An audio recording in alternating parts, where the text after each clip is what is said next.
കേരളത്തിലെ ആരോഗ്യ മേഖല സമ്പൂർണ്ണമായിട്ടും തകർന്നടിഞ്ഞിരിക്കുകയാണ്. ആരോഗ്യ മേഖലയുടെ തകർച്ചയെ സംബന്ധിച്ച് കൂടുതൽ വിശദീകരിക്കേണ്ട ആവശ്യമൊന്നുമില്ല. കൂട്ടിരിപ്പുകാർ ആശുപത്രി കെട്ടിടം ഇടിഞ്ഞു വീണ് മരിക്കുന്ന അതിദയനീയമായ സന്ദർഭം ഉൾപ്പെടെ ഉണ്ടായിട്ടുള്ള കേരളമാണ്. അപ്പോൾ ഏകദേശം 13,000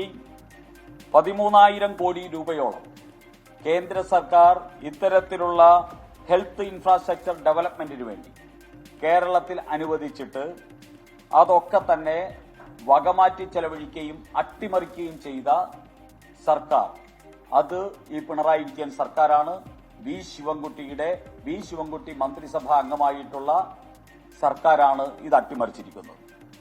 ഇത് മാത്രമല്ല, 70 കഴിഞ്ഞവർക്ക് വേണ്ടിയുള്ള ഹെൽത്ത് കാർഡ് ഇന്ത്യയിൽ നടപ്പാക്കാത്ത 3-4 സംസ്ഥാനങ്ങളിൽ ഒന്ന് കേരളമാണ്. അത് വരുമാന ഭേദമില്ലാതെ വരുമാനം കുറഞ്ഞവർക്കും വരുമാനം കൂടിയവർക്കും 70 കഴിഞ്ഞിട്ടുണ്ടെങ്കിൽ എല്ലാവർക്കും 5 ലക്ഷം രൂപ മിനിമം ലഭിക്കുന്ന ഹെൽത്ത് കാർഡ്, അത് നരേന്ദ്രമോദി സർക്കാരിന്റെ പദ്ധതിയാണ്. ആ പദ്ധതി കേരളത്തിൽ അട്ടിമറിക്കപ്പെട്ടിരിക്കുകയാണ്. ഇതുപോലെ നിരവധി പദ്ധതികൾ കേരളത്തിൽ ആരോഗ്യ മേഖലയിൽ കേന്ദ്ര സർക്കാർ ഫണ്ട് അനുവദിച്ചിട്ടും എന്തുകൊണ്ട് നിങ്ങൾ ആരോഗ്യ മേഖലയിൽ അത് നടപ്പാക്കിയില്ല? എന്തുകൊണ്ട് 70 കഴിഞ്ഞവർക്ക് വേണ്ടിയുള്ള ഹെൽത്ത് കാർഡ് ഈ കേരളത്തിൽ നടപ്പാക്കിയില്ല?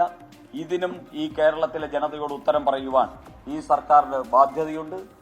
കേന്ദ്ര സർക്കാർ കേരളത്തിലേക്ക് നൽകിയിട്ടുള്ള 10,605.7 കോടി രൂപയുടെ ഹെൽത്ത് ഇൻഫ്രാസ്ട്രക്ചർ ഡെവലപ്മെന്റിന്റെ ഫണ്ടിനെ സംബന്ധിച്ചുള്ള വിവരാവകാശ രേഖയും അതോടൊപ്പം തന്നെ 2,048.95 കോടി രൂപയുടെ മെയിന്റനൻസിന് വേണ്ടിയുള്ള വിവരാവകാശ രേഖയും ഇന്ന് BJP പൊതുസമൂഹത്തിന്റെ മുമ്പിൽ അവതരിപ്പിക്കുകയാണ്.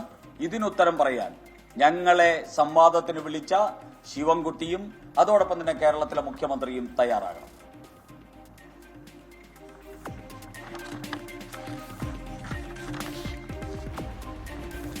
മൂന്നാമതായിട്ട് ഞങ്ങൾ ഉന്നയിക്കുന്നത് കേരളത്തിലെ വിവിധ ഫിഷിംഗ് ഹാർബറുകൾക്ക് വേണ്ടി 1190 BJP നേതാവ് സുരേഷ് മാധ്യമങ്ങളെ കാണുകയാണ്. സംവാദവുമായി ബന്ധപ്പെട്ട വിഷയങ്ങൾ അടക്കമായിരുന്നു പ്രതികരണം.